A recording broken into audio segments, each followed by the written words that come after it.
እሺ በቀጥታ ወደ ቴሌግራም ቻናላችን ከገባችሁ በኋላ ከላይ ፒን የተደረገውን ወይንም ደግሞ ይሄ የዊዝድሮዋል ፕሩፍ ያለበትን ሊንክ ማለት ነው አንዴ ትነኩታላችሁ ማለት ነው።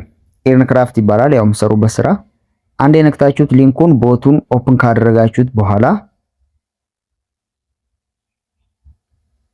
እንደዚህ ያመጣላችኋል ማለት ነው። ይሄን ሲያመጣላችሁ የመጀመሪያ የምትሰሩት ስራ ምንድነው? እቺን ስፒን ነው ማለት ነው። ይሄንን ስፒን ማሽከርከር ነው ማለት ነው። ይሄን ስፒን ስታሽከረክሩት የተለያዩ ቻንሶችን ይሰጣችኋል። ለምሳሌ እንደምታዩት 0.05 ዶላር አገኘው ማለት ነው። በዚህ መልኩ ነው አንደኛ የምትሰሩት። ሁለተኛ የምትሰሩት ደግሞ እቺ ኢንቫይት ፎር ስፒን የምትለዋን ከታች ያለችዋን አንዴ ነክታችኋል፣ ወይም እቺ ኮፒ ምልክቷን አንዴ ነክታችሁ ለሰዎች ኢንቫይት አድርጋችሁ በመላክ ነው ማለት ነው። ሰርታችሁ ልክ $1 ስትደርሱ የመጀመሪያ ዊዝድሮዋል ይፈቀድላችኋል ማለት ነው። ቀጥሎ $5 ስትደርሱ ዊዝድሮዋል ይፈቀድላችኋል። በመቀጠል $50 ስትደርሱ ይፈቀድላችኋል ማለት ነው። አሁን $50 ለመስደርስ የቀረኝ $23 ነው።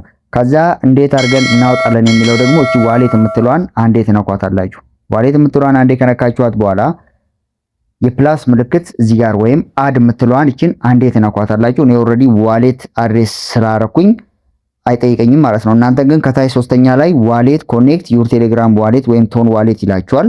ያን ሰዓት ኮኔክት ቶን ዋሌት ብላችሁ የቴሌግራም ቶን ዋሌታችሁን አድሬስ ከዚህ ጋር ኮኔክት ታደርጉታላችሁ ማለት ነው። ኮኔክት ካደረጋችሁት በኋላ ዊዝድሮ ለማድረግ ሬዲ ሆነ ማለት ነው።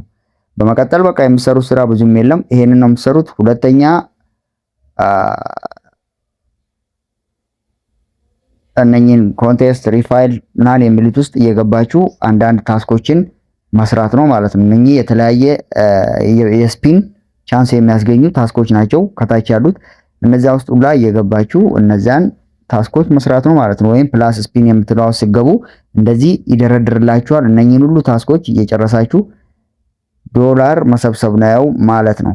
ስፒን አድርጋችሁ ለምሳሌ በሁለት ማባዛት ከፈለጋችሁ ማስታወቂያ እዩ ይላችኋል። ያገኛችሁትን አይታችሁ ማስታወቂያውን በሁለት ማባዛት ትችላላችሁ። አለበለዚያ አንዱ ነው ይበቃኝ ካላችሁ ያገኛችሁትን ወስዳችሁ መውጣት ትችላላችሁ ማለት ነው።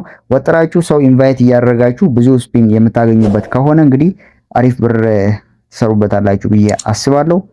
አሪፍ ስራ ነው፣ ሞክሩት። በጣም ቀላል ነው። ጥያቄዎች ካላችሁ ከዚህ ቪዲዮ ስር አስቀምጡልኝ። በተረፈ ዩቲዩብን ሰብስክራይብ ማድረግ አትርሱ። ይመቻችሁ።